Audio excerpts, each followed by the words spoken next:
I mean, can you imagine a wife not telling a husband who she's voting for? Do you ever hear anything like that? Even if you have if you had a bad relationship, you're going to tell your husband, it's a ridiculous ad. It's so stupid. He's going to look back some days and just say, did I really make that? It's Ken Harbaugh with the Midas Touch Network. I don't have a guest today because I just want to talk about what's at stake in tomorrow's election. And I especially want to talk to any of you who have men in your lives who are still on the fence about who to vote for. Maybe this will help. One of the most depressing things about the state of our politics right now is how the stakes of this election are so different based on which group you're a part of.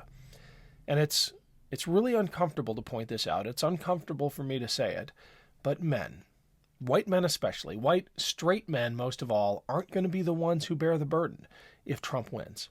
I've heard so many say, what do I have to worry about? Trump's not coming after me. I could make a really strong argument that, in fact, when he's coming after our democracy, he is coming after all of us. But let's set that aside for a moment, because you might be right. Straight white men aren't at the top of Trump's enemies list, unless you're in a union or part of the media or one of the suckers or losers that served in the military. That's beside the point. Because even if the white men who still support Trump are right, that he's not coming after them, well, maybe it's time to grow up and think about everyone else you care about who Trump and Vance are definitely coming after. There has to be someone you care enough about to admit that Trump isn't worth it. He has attacked just about every minority group in this country. That should matter to you on a personal level. But if his Muslim ban or his dehumanizing of trans people or his mocking of the disabled doesn't impact someone you know, someone you care about, then consider this. If reelected, Donald Trump will set off a nuclear bomb when it comes to women's rights. You have to know by now what state-level abortion bans have done to women, bleeding out in parking lots, waiting for life-saving care that won't come, because doctors are afraid of what will happen if they just do their jobs. So guys, just think about the women in your lives, your moms, your sisters, your daughters. If you can't do what's right for them, how about you sit this one out?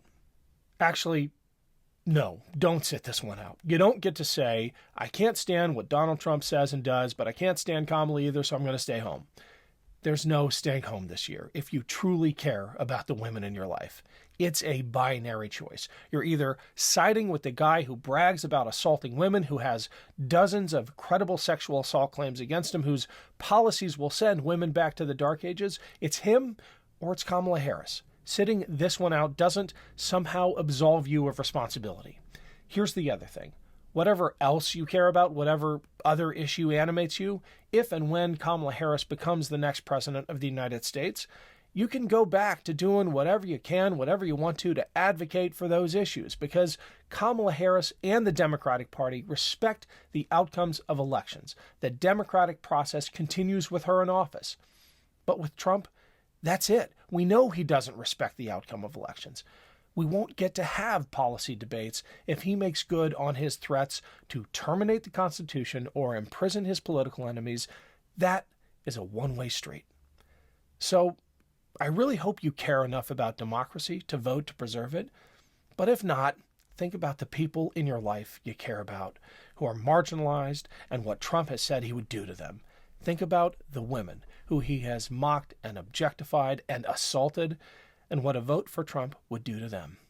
And know this, if the only reason you're voting for Trump is that he's not coming after you and he somehow gives you permission to be the version of a man you think you need to be, well, if manliness is really something you care about, there's nothing manly about letting others suffer. I honestly believe that women voters are going to save democracy tomorrow. We're seeing so many signs of that. I was actually knocking on doors in suburban Virginia on Saturday. I went to one house that, according to my canvassing app, had a 45-year-old female, registered Democrat, likely Harris voter. A man opened the door and said, "Nope, we're all voting for Trump here." And behind him was a woman who looked at me and shook her head. That's how we beat Trump. But we need to do better than that on Tuesday. I think political violence following this election is almost inevitable. I've studied violent extremism for years. I made a film about it for this network. And I am telling you, they're getting ready to fight if Trump tells them to. He's done it once, and he's already laying the groundwork to do it again. I've seen it. I felt it. I was at his fascist rally at Madison Square Garden, which was nothing but a rallying cry for shock troops, a backup plan in case he needs them to hit the streets. We have one chance to stop that. Women voters are going to beat Trump on Tuesday, tomorrow. But it's going to take all of us to deliver the kind of knockout blow that makes Trump and his most radical followers think twice about committing acts of violence. One last thing for the dads with sons.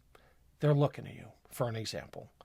Be the kind of dad who makes it clear that you stand up not just for yourself, but for those around you, the people you care about, and most of all, the most vulnerable members of our society. Our sons are watching.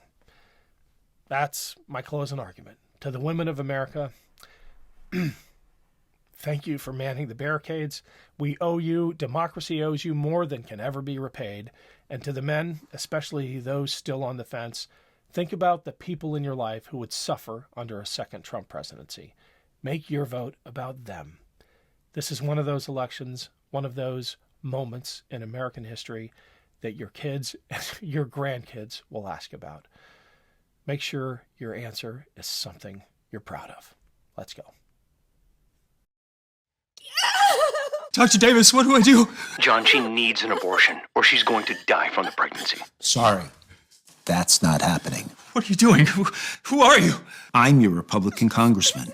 Now that we're in charge, we banned abortion. No exceptions. You can't do this. She's dying. I won the last election, so it's my decision. But don't worry, you can still have children, just not with her.